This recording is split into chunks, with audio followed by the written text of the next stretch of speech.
We've got 320 hectares here on this property. Yep. And we run cattle on it, all 100% beef and one chook. We run about 275 breeding cows here on the property. These bulls, we feed them as well as we can right through the winter. We hope to sell them at the end of November, early December, to the works. So they're about 15 months old. We need to do that because this property can dry out quite rapidly in the summer. So we push the bulls, and also with the heifers we try and do the same, and so that we can get quite a few of them off before the summer as well. Usually in the winter we have approximately around about 30 mobs, 27 to 30 in each mob. So it's quite a lot of shifting and quite a few electric fences we run here. The farm's cut up into small paddocks anyway. Most of the paddocks are between 1.4 and 1.7 hectares. For this season we're producing around about 100 tonne of carcass weight of beef. If we pug the paddocks on this farm, we ruin them for up to 2 years. It's just hopeless. So we're really fussy about pugging. When it's wet, we have all the heavy cattle off the easy country and onto the steeper hills, and we just have the young, lighter animals down on the flats and easy country, and we shift them every day if it's wet, and sometimes if it's really wet we'll even shift them twice a day. Anything we can possibly do to reduce pugging. And obviously we really fly through the feed when we're doing that, but we can catch up when it dries out. In the last few years we have been fencing off our waterways and our swamplands, and to stop stock getting in there and contaminating the water. And we've also fenced off the native bush and are planting a new area of native bush.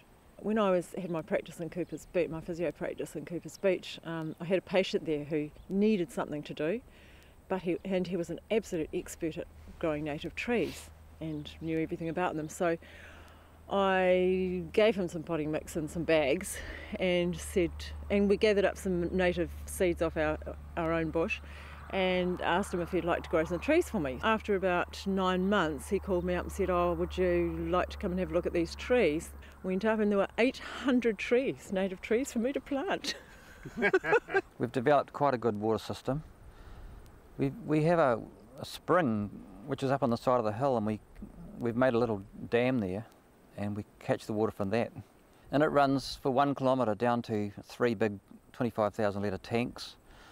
And from those tanks we pump it up to header tanks on the side of the hill, and it reticulates from there around the farm. We've found that since we've had this water system in troughs, the stock health has improved, and it keeps the stock out of the creeks and stopping some of the erosion. And most of the development of the water supply was done with a spirit level distance marker, wasn't it? That's why it doesn't work. It does work really well, actually. It's got a massive runoff into the ocean. It's a tsunami. Yeah, we can't get it to run uphill yet. Because we have a real kikuyu grass problem here, we graze the paddocks out really hard with the breeding cows, and then we sow biannual ryegrass seed, and then we mulch straight away.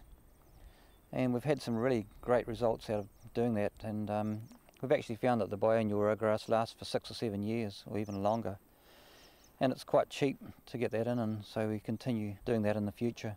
With the fertiliser, we put the fertiliser on ourselves, and we try not to put on too much at once. We spread it out, do 2 dressings a year, a little bit often is what our system is there. And we're trying to keep the use of nitrogen to a real minimum. We're hoping not to use any actually in the future, but last year we did use 2 tonne. We try to keep the pH up high. We like to have it around over 6. With Susan here helping, chasing the cows and our new systems on the cows, it's going to really improve our nitrogen supply. Well, at this stage we've been doing several trials. We haven't really got it perfected, but the idea is to spread out the poo and the urine so that we don't get such a high concentration into a small patch of ground. So that's the idea of it. We need an even spread, is what we're talking about. Even spread of fertiliser. With this apparatus of ours on the cows, it's spreading it so that the soil can absorb it all. Yeah. Sounds great. That's a good idea. Really? And do you enjoy it here? I love it here. It's great. I mean, we've got a beach 5 minutes that way, and we've got a boat 15 minutes the other way, and it's a pretty nice place to live. At this stage, I'd like to stay here for a long time.